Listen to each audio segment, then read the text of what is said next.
to another episode of Fowler and Friends.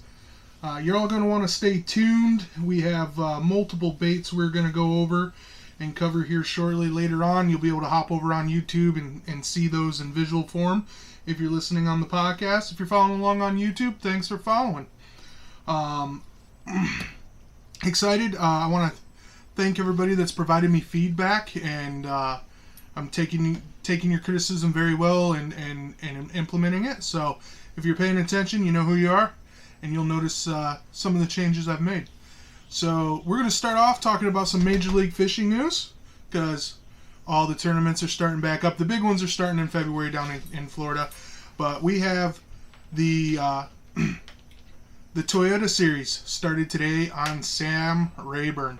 They had to delay yesterday, cancel yesterday due to the wind. They got out to today. They got 2 days to fish. We got Harold Moore took a solid lead today in the Toyota Series with 23 pounds and 9 ounces on Sam Rayburn. With Jason Bonds put in a 21.15 bag to the scale for second, and River Lee came in third with a 20-pound town bag there, a few ounces behind Jason Bonds. So a good start today. They got some highlights up on the website if you'd like to watch them. They got some good pictures. Typical winter fishing here in Texas. It's tough. It's hard. Mr. Moore mentioned that he was catching them on crankbaits and a Carolina rig. He got really lucky. Caught some two good size bass today, and he's really excited. He's well known in the area. He's well known on the circuits. So let's hope and give Mr. Moore some support, and hopefully he knocks it out of the park tomorrow and can walk away with the W. So we're going to break into what we're discussing today, and today is all about unleashing the power of soft plastics. There are many types of soft plastics available on the market today. Walk into any tackle store and there's aisles and aisles of them, and they're all unique. They all have their little nuances and changes between style and action, and how they're worked through the water column and what part of the water column they're working in. So they're very versatile. So let's just break down into some categories, and then I got the old tackle box here. We're going to whip some out and get those on video for you. So let's start with the worm category. It's even the worm category. You think worm category, how big can the category be? It's huge. You got Senko worms. You got finesse worms. You got ribbon worms. You got curly tail worms. You got floating worms. And you got little worms and big worms, medium worms, worms of all sizes, shapes, colors. It gets pretty big, pretty overwhelming, much like we discussed with the jigs. Then you got in those, because each mold they get, that they take the plastisol, they add their color, and then they inject the plastisol into a mold. So each mold they get will have a different shape, design. It could be ribbed, it could be smooth, it could have one tail, two tails. You get into, creature baits, so they have their own molds. They can have a bunch of little appendages. They can have multiple appendages, big paddle tails, big flapping appendages. So those molds are a little different. But with the creature baits, they're kind of nice. So you get your creature baits, and it allows for a lot of flexibility to fine-tune the bait. You can shorten the bait, even on the worms. You can shorten the worms. You can change them. They're very versatile. You can remove appendages. You can split appendages to change up the action or how the bait acts in the water.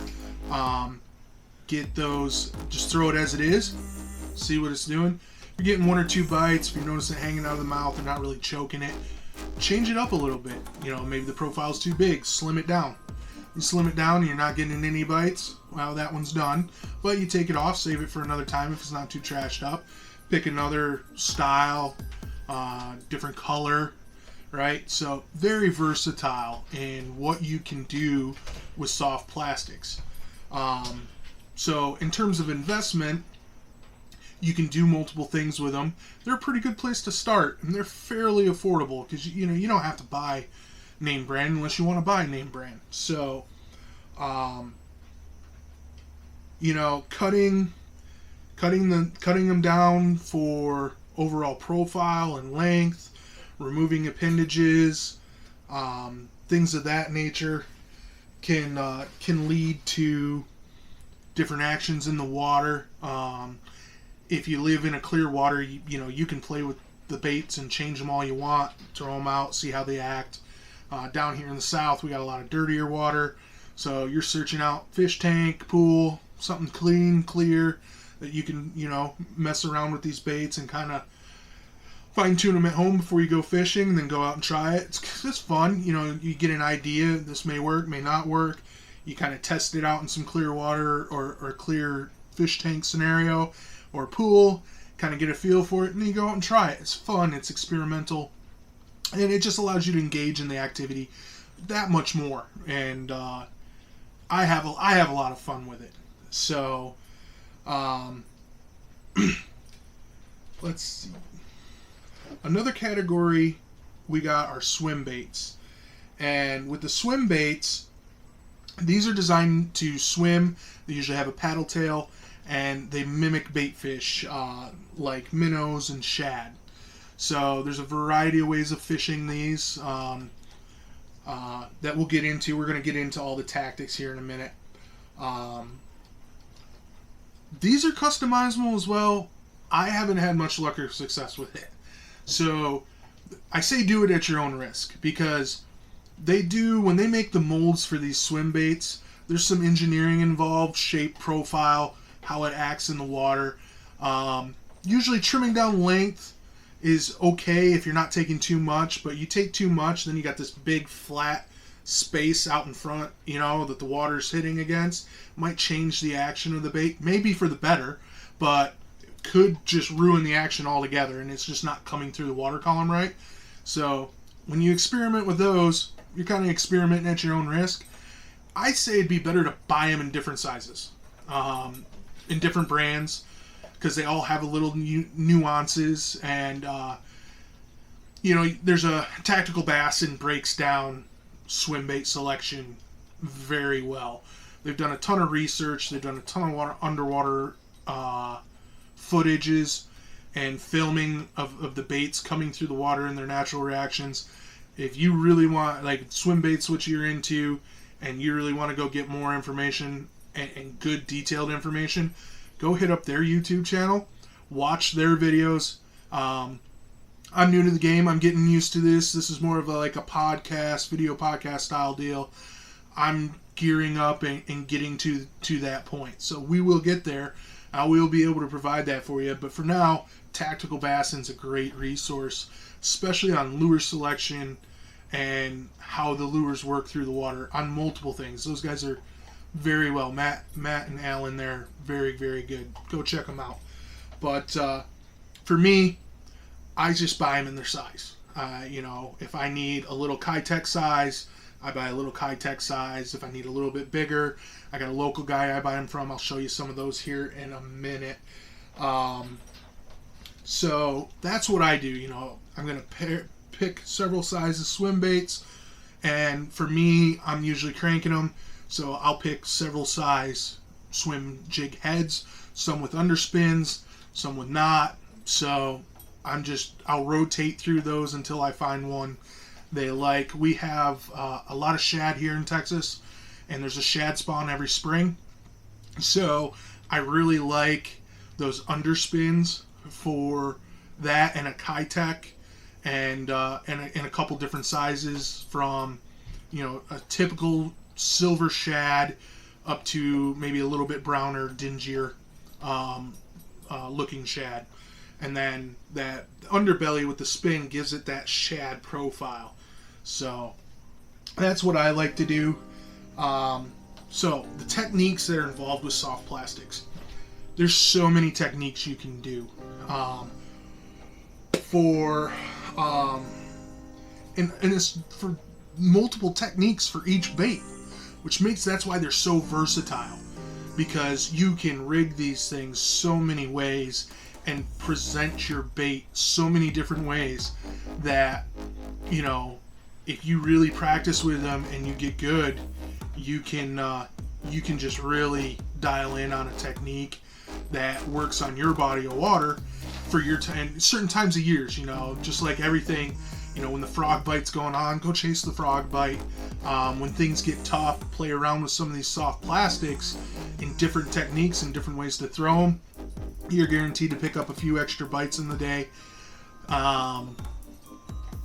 I just have a lot of fun with it. I grew up a trout fisherman, so I grew up on spinning tackle. I only own 2 bait casters. I use a lot of spinning tackle, and I can do everything they do with their bait casting gear with my spin tackle with these and some. So that's why I like a lot of these techniques. First off, and you can fish them fast or slow. So you can chunk and wind your paddle tail swim baits. You can chunk and wind, creature baits and the worms as well. It just really depends on how you rig them. You can bounce them. So some of the popular techniques for these, you have the Texas rig. So a Texas rig is a bullet weight. So you'll slide a bobber stopper on, you'll slide your bullet weight on, you'll tie your hook, you'll bring your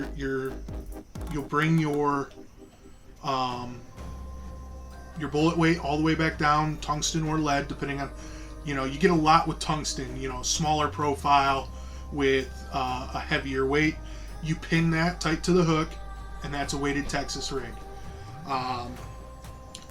You also have the option to not pin that weight. It's still a Texas rig. It's just it's unpegged Texas rig, as they call them, and you got other options with that. So if it's pegged, you're fishing bottom.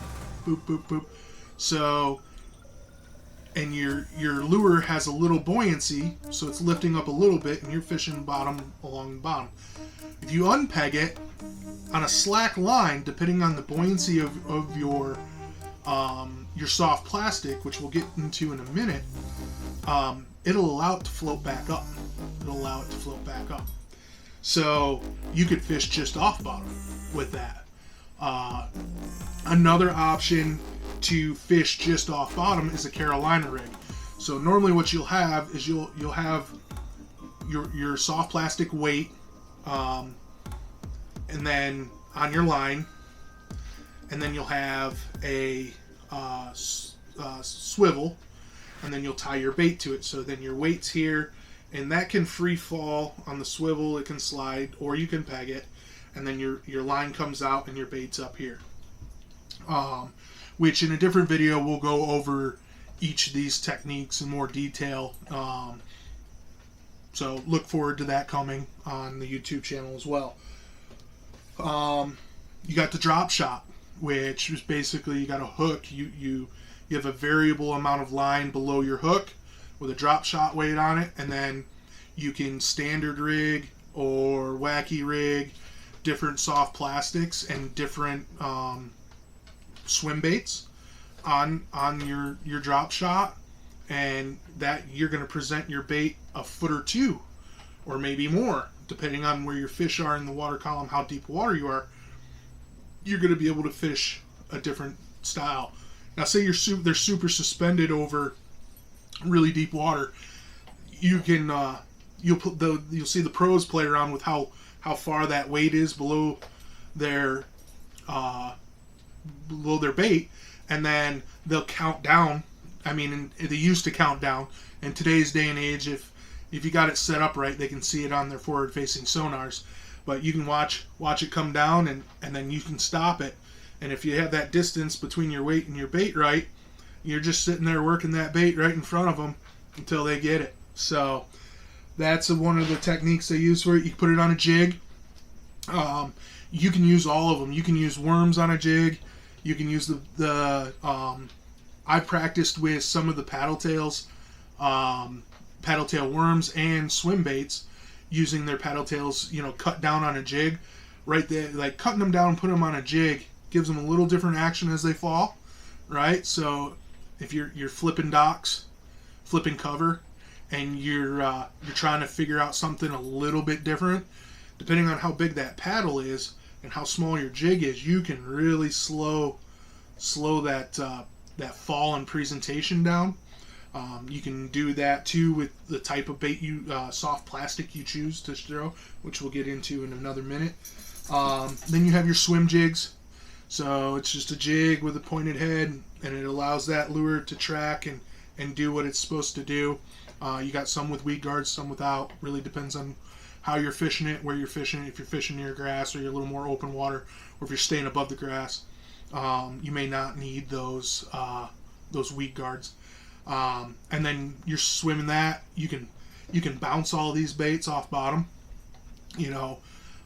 If you're working through an area and you find a little section of hard water, you can hop them, and you can hop the swim bait and have it swim down, pull it up and have it swim down.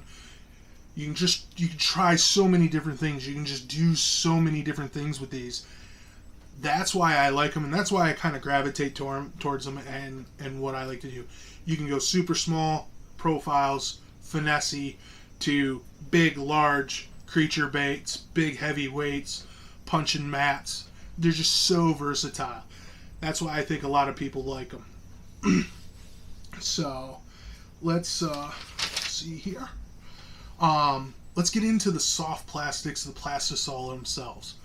So, you look at a Senko, if you had a Senko, you pull it out, it's really, really salty. And some of the tricks, that salt's what allowing it to sink. That takes away from the buoyancy of the soft plastic itself. By impregnating those with salt, it makes them more dense than the water, which is why they call them Senkos, depending on where you are and how they pronounce it.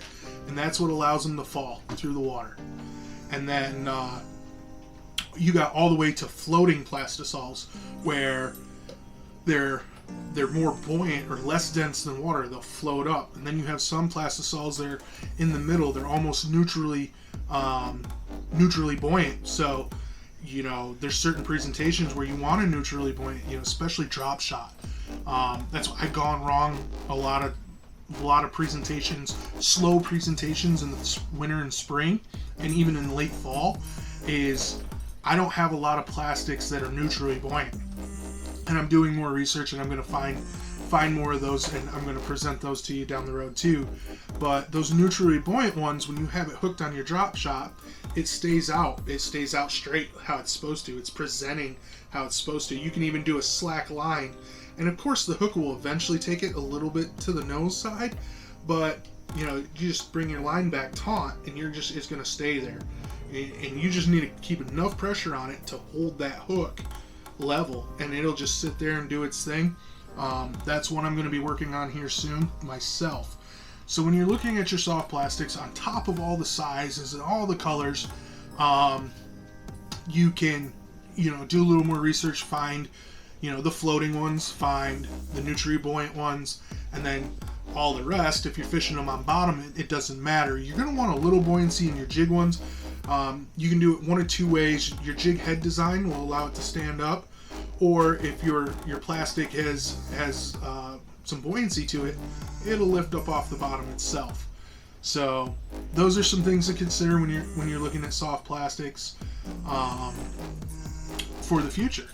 And then my confidence setup, my go-to if I need a fish to hit, and I don't care what size it is, I do a weightless Texas rig, but I fish it in a power technique. I know, like, Justin, what the hell are you talking about? What I'll do is I'll take a Senko, they sink, but because they have all that, and there's another point with all the salt in them and the Senkos, they tear up, and you can catch 2 or 3 fish and they're done. You can recycle them, you can cut them off, make Ned trailers for them or little jig trailers for them. I do that a bunch. So you can get multiple uses out of them, but originally full length worm, and I'm usually in that 5-inch range. I'll bump up occasionally, but I stay right in that 5-inch range. And what I'll do is I'll hook it here. I'll hook one up here in a minute. I'll hook it up weightless, tie it to my line, usually running a fluorocarbon or a mono, depending on what I'm trying to do. I want it to sink a little bit because, like I said, I fish it in a power technique. So that extra salt gives you extra weight, allows you to make bomb casts, especially on light line. I'm usually running between 12 and 14 pounds. I may even go to, like, depending on the cover I'm in, I may have like a 15, 20 pound braid leader to a 12 or 14 pound leader. So that braid, take the brunt of most of it as it's coming back. So you hook it up all weedless. So you'll go through the nose, you'll come out, you'll pinch, hook it, text pose, whip it out there. What I'm going to do is, if I'm on a pond or a lake, depending on the depth of water I'm in, I'm going to count down where I want it in the water column. If I'm fishing shallow, it's quick. Literally throw it out there, because I'm doing this on spin tackle. You'll have some extra come off the bail, close the bail, 1-2 seconds, and I'm working it. So you'll give it 3 twitches, stop, bring up your slack, 3 titches, stop, bring up your slack. I've caught more fish, more bass that way than any other technique I do. And that's just my confidence, and that's if I got warm water, I can work it fast. That technique here in Texas started working for me mid-March. Mid-March, the bass were coming back to the bank. It was like one of the first pushes. They're a little more aggressive. They're eating. From there, all the way through fall, until the water cools down. And even in wintertime, I went out, I bought my kayak here the first year in January, and I went out on Eagle Mountain, and there's a little area of the lake that has a park you can launch in, and it stays pretty isolated from the lake most of the year. The year I started fishing it, it wasn't isolated. It still had its connectivity to the main lake, but I was fishing docks and rocks and structure, and I caught several bass. I could go there every weekend and catch the same bass. He stayed right on that rock, and in an orange and mortar oil color, and throw it up there, and 1, 2, 3, and he had it. Boom, eat it. Boom, bringing him in. I caught him like 3 weeks in a row. It was kind of crazy. And then the weather got cold on me, and I couldn't go out for a while. So even in the winter, I slow it down. The twitches are a little slower. It's not as aggressive. Sometimes I'll hop it on the bottom. I'll let it sink all the way to the bottom, and I'll give it 1, 2, 3 up twitches, let it fall back to the bottom, 1 up twitch. I'll just alternate my cadence and count until I find something that they like. If I find out they're oriented to the bottom, maybe I switch up to a jig after I found them in that way. So, and then you can do mid water column with this technique too. And then depending on how you do your rod is how you're going to be if I go up, I'm fishing up in the water column coming down. If I do side twitches back, I'm moving the bait towards me in more of a vertical. And those Senko worms, they'll jet and flutter and jet and flutter and jet and flutter. So I had a lot of success with that method, and that's one of my go-to styles with soft plastics. Just by varying the twitches, varying the speeds, changes the pause, a little longer pause, shorter pause, things like that. So let's get into the fun part here, where we start going over some of these baits for the YouTube guys. And I'm going to elaborate and talk a little bit more on them too. I got this big Plano pouch, KVD special. I like it. It is absolutely stuffed. I don't know if you can see that. You can. It is stuffed. So we got these kind of right here on top. So let's start with these. We'll do some show and tell. So these are the Senkos. I got a couple different colors. I got some oranges and mortar oil. I'll show you that one. Got some bluegill. Some purples. and greens, and then you can't go wrong with chartreuse. Just a green pumpkin with a chartreuse tip. So this one ain't open. This one is. So these are Yamamoto baits. I'll show you here. We'll get one roughed up. I'll show you all the salt. So this is a popular color here in Texas. It's just orange motor oil. It's got some red flake in it. Now I'm gonna, and I don't know how well this will show up on camera, but just to give you an idea how rough I'm rubbing it, and you can see like it's not shiny, and it's brought quite a bit of the salt to the top. And you guys, you're really, I don't know if you can see the shininess on my hand. It'll really stop them into the carpet on their boats, and really get a lot of that salt out. And changes the action, changes the fall rate. A lot of them swear that you get that salt out and that flavoring out like that, and they hit it better. It works better. The Senko on its last life will catch more fish than right out of the package, so a lot of guys rough them up. So we got the Senkos, varying colors. Like I said, there's a green pumpkin with chartreuse. Here's a bluegill. It's got like a little purple in it, green pumpkin, and it's got purple flake and some black flake. Nice sunny day. That one pops in the water. It's nice. We're gonna get some of these videos done outside here eventually. Just winter time right now. And then another one the wife picked out. It's got some red flake, some green flake, just another bluegill panfish. It's kind of got like a purple side and a red side to it. Unfortunately, they're stuffed in there. A lot of the colors are wore off on those. So those are my Yamamoto baits. Like I said, I run these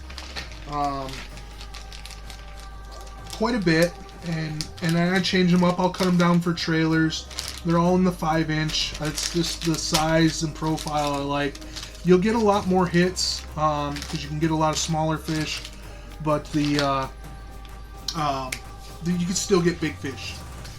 If you're just targeting big fish, go after big fish.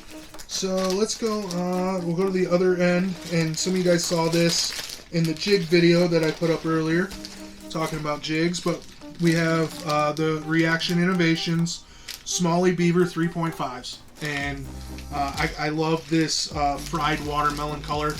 Works really good for me here on the finesse side, small profile.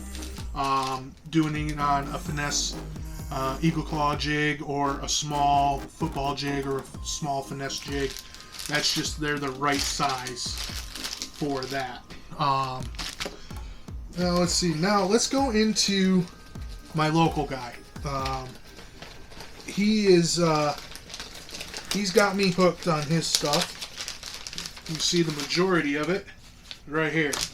Oops, sorry. And I got a bunch of different styles and a bunch of different designs and colors from him. It's Slick Baits, and they are locally made here in Texas, in Decatur. He's a veteran. He does this to support his family. Really awesome guy.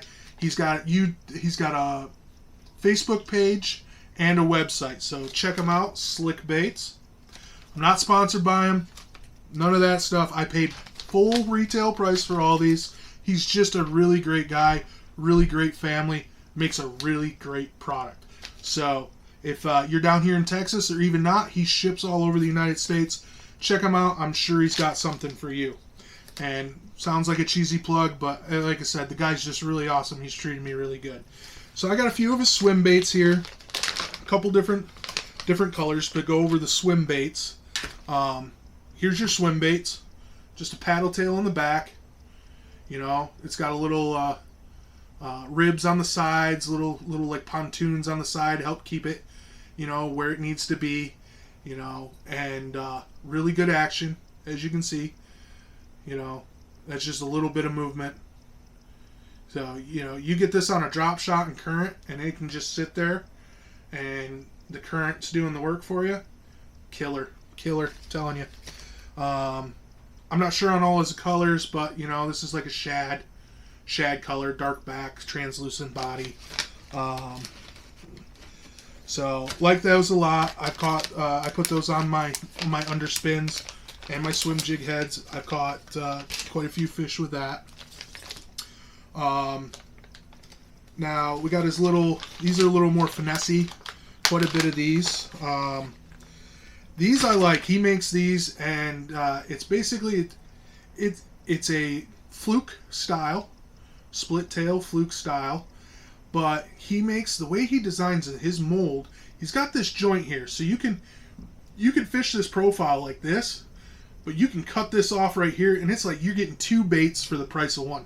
And that's the nice thing about you know, locally made stuff. You know, these guys, it's got your hook pouch in the bottom, just like most of your flukes, so you can, you know, run your hook down and leave it in here, so it, you know, it opens up when they get it, or you can run it in reverse and Texpose it on top, or you can use one section or both sections.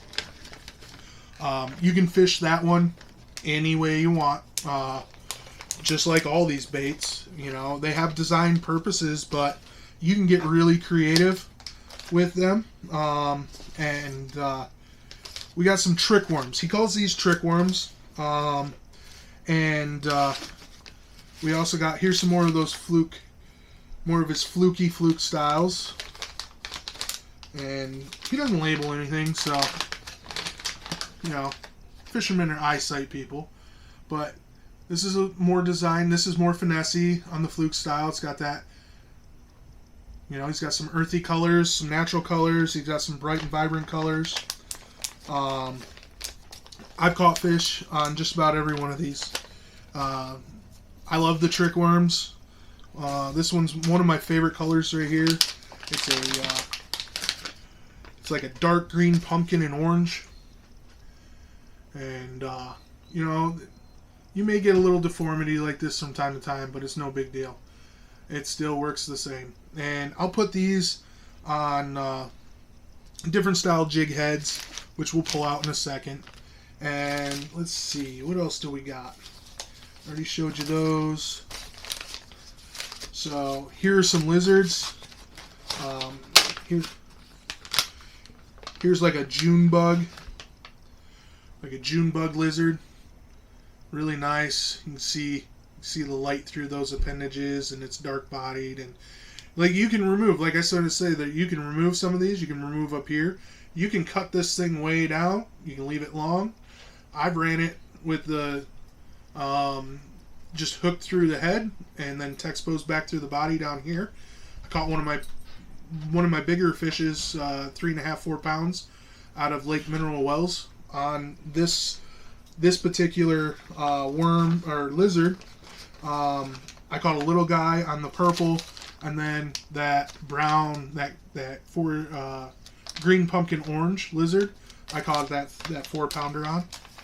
So you got those. Then we got some new stuff that we haven't played around with a little bit. These are my jig trailers, and we got different sizes. So see here, see how this is? It's got all these, you know, they'll really move and pop and make water. You can leave these on, you can take these off, you can change how much you need for your trailer. If you need just those, you can put it on like that, remove the big long ones in the center, take one, take two. So they're really versatile, and they're really cool, and I just enjoy fishing with them. That's kind of like a creature bait style with a lot of adjustability there. You can go from full size jig down to finesse with those. Same things with these battle axe craws right here. You know, they're designed, they have these little flared paddle edges right here. You can cut these down, have just these hanging out of your jig. You can fish this Texas, Carolina rig, change your size right here. They're just very versatile. You know, say you've been using this all day and, you know, the bass rip one off and you're not getting the action you need. Well, it's still pretty good up here, pretty solid up here. You're just losing one of your battle axes. Cut both off. There you go. Ned rig bait right there. Boom. Multiple uses. Multiple colors for different, you know. Got some green pumpkin, some purple June bug, natural. You know, all sorts of, you know, got some reddish oranges in that. And then, you know, here's like a jitterbug, bug style. You know, that's kind of like got a Hagermite feel on the sides. You know, if you remove these, it kind of look like a Hagermite, maybe a leech. Just so versatile, and you can just change them up and play with them. Have fun. Like I said, his name Slick Baits in Decatur, Texas. Check him out on Facebook. Online, that's SLIK. So, have all these soft plastics. I could literally go fishing with just everything I have here, and a few hooks. So, let's pull out some of these. We'll rig some of these for you. Terminal tackle. As you guys saw last time, sorry that was so loud.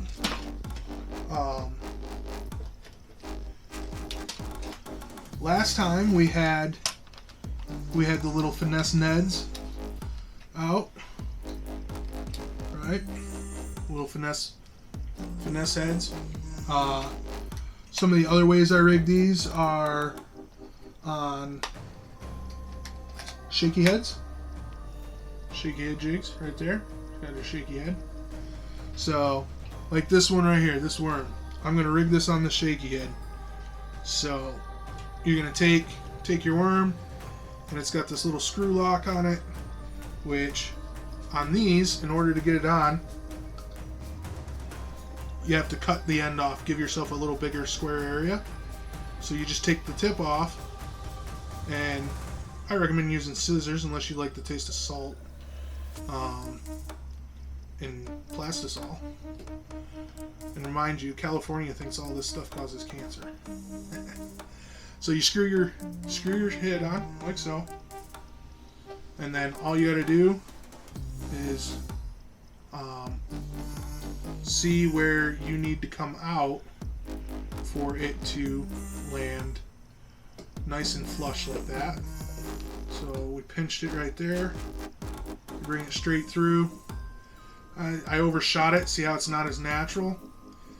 So what a lot of guys will do, especially on this one, is they'll just get it like halfway in like that.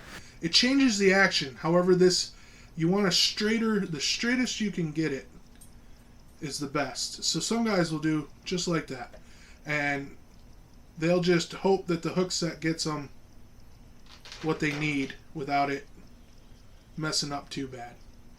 So, but me personally, I'm a little OCD on that and how I like that.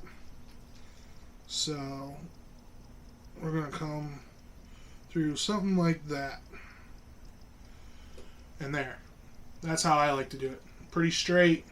Won't affect the action. This goes down. And that head sits on bottom, and this sits up there wiggling just like that. So that's how we like to rig that one. You know, and then we have in our tackle box those bullet weights I was telling you about. You have your bullet weight, which is going to be really hard to show, probably. There's your bullet weight. So you just take your bullet weight, and then I have some of these easy pre-made line stoppers, and there's some I got some beads in there to help protect the line and the knots, and I have little ones up to big ones in there, and that's if I decide to Texas rig or Carolina rig. Then I also got an assortment of hooks. So show you on those Senkos how I like to rig those, and those we you notice I keep grabbing the oranges because that's kind of what's hot around here this time of year. So crawfish eating fools this time of year, so might as well, if I'm going to rig them up, might as well rig up the colors I'm going to be using.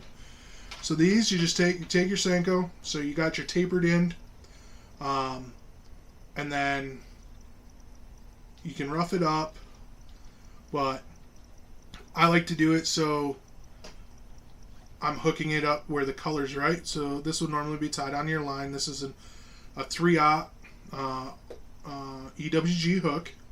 So you're going to come through the nose just far enough for it to fill up this shank area. Alright. And then it'll rotate around. So and then the same thing when you hook it up. So you just pinch right where that needs to go through. Pull it straight through. Now it's sitting on there nice and straight. And then you're just going to want to text pose it, which is just put a little bit of it under the skin. And then that's how I'll throw this 99% of the time, weightless. Nothing on it. So, yeah, that's small plastic fishing. And then, you get bigger jigs. We'll be going over all this stuff in a different video about how I minimalized this year down to a terminal tackle box, 1 main tackle box, and 4 rods. So that'll be another video to come. But we got ourselves a good football jig here. So same thing with these. You can see I already trimmed down the weed guard. So that is ready to roll. And then you got all the customizability in the world with these battle craws. I just got a green pumpkin with yellow in it. Football jig. So I'm going to pair that with one of these battle craws. And you want to size it up and see what your profile is going to be like. So that's pretty good, just a little bit big. So I probably want to take 2 ribs off this one. And I don't want to bite this one. So we'll just twist this one off. You can twist them off too. So that's about good there. So, and then you just take these and you thread them on. You got it's got a little keeper right there. So push your guard off to the side, get it out of your way, and then try to get center, and then just feed it on all the way, trying to keep it center, and then boop. So there, you went too far. Needs to go all the way on, and that hook needs to be fully exposed. So, do we got the room? We got the room. So we got her mashed up on there. Now when you go to put your profile in the water, this is kind of the body. This living rubber will flare out or stay tight if it's not. If it's just regular rubber. And then you just got these 2 appendages back here. And that's perfect. That jig's rigged, ready to go. So I really appreciate everything, guys. Some exciting news coming for the channel. I got some new equipment coming. I got some better content coming. We'll have better video quality, things like that. Can't do much about the studio, living in a camper. Gonna work on the lighting and things of that nature. Work on maybe some better audio for you. But I just really appreciate everything. Like I said, thank you guys for the feedback you've been giving me. I'm making those improvements. Like, subscribe if you're into what I'm doing here. If you like what you're seeing, you want more. I really appreciate the love and the support. So we're at 45 minutes. We're going to wrap this episode up. Everybody have a great weekend. And this is Fowler and Friends casting off.